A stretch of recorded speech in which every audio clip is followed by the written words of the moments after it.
السلام عليكم ورحمة الله. أهلا بكم في قناتي وصفات من مطبخ هبة.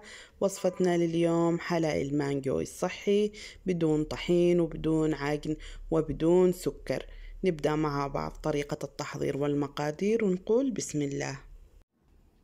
لتحضير الوصفة أنا بحاجة أولا إلى كوب معياري طبعا 250 مل من جوز أو عين الجمل.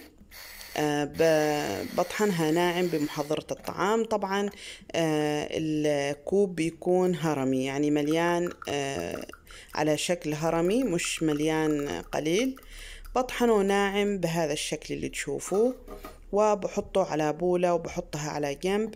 بعد كذا بجيب بايركس وبدهنه زبدة حيوانية تكون نوعها حلو، وبحط كل الطحين اللي أنا طحنته على البايركس وبضغط بضغط تمام علشان تكون معايا القاعدة متماسكة وما تتكسرش معايا فيما بعد.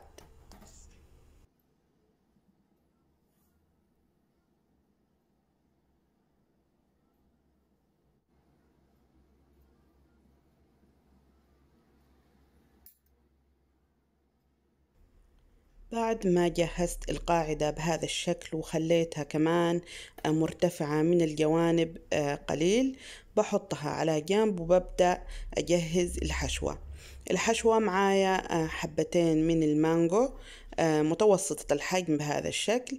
بقشر القشرة اللي فيهم وببدأ أقطع اللب حق المانجو على البولة بهذا الشكل. طبعا أنا اتخلصت من القشر علشان فيما بعد ما اضطر اني اصفي الحشوة اللي معايا مرة ثانية. فإذا انتوا تحبوا بعد الخطوة اللي بنعملها هذه، بعد ما تخلطوا المانجا ترجعوا تصفوها، هذا شيء يرجع لكم. بحط المانجا على محضرة الطعام أو الكبة وبعصرها ناعم حتى تصير زي العصير اللي احنا بنعمله، يعني عصير المانجا العادي. طبعا بتكون سائلة شوية، فعلشان تمسك معايا بحط لها نص ملعقة صغيرة طبعا من سمغ الزعفران. بعد كده بحط لها حوالي 5 ملاعق كبيرة من مبشور جوز الهند، وببدأ أخلط كل المكونات هذه مع بعض مرة ثانية. طبعا أنا أضفت صمغ الزعفران علشان يعطيها تماسك وتكون ثخينة شوية، ما تكونش معايا سائلة. بيكون الخليط بعد ما أضفت جوز الهند بهذا الشكل ثخين زي ما تشوفوا. برجع أضيف الخلطة اللي أنا عملتها على القاعدة اللي عملناها في البداية. بعد ما أخلص هذه الخطوة بدخلها على الثلاجة تبرد قليل فقط، إلى أن أخذ جوز الهند وأحمصه وأجهزه. بعد كذا نرجع نزينها مع بعض ونشوف كيف بيكون شكلها النهائي قبل التبريد.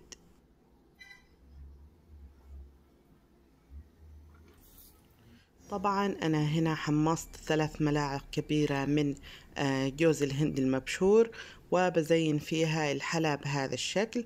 طبعا بنحمص جوز الهند على نار هادئة جدا إلى أن ياخذ لون ويصير أشقر بهذا الشكل.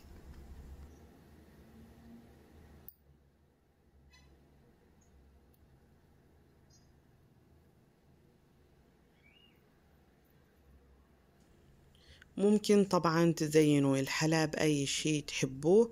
أنا زينته بالجوز الهند المبشور والمحمص، وكمان زينته بقطع من المانجا قطعتها صغيرة، قشرتها وقطعتها صغير وحطيتها على الجوانب بالشكل اللي تشوفوه.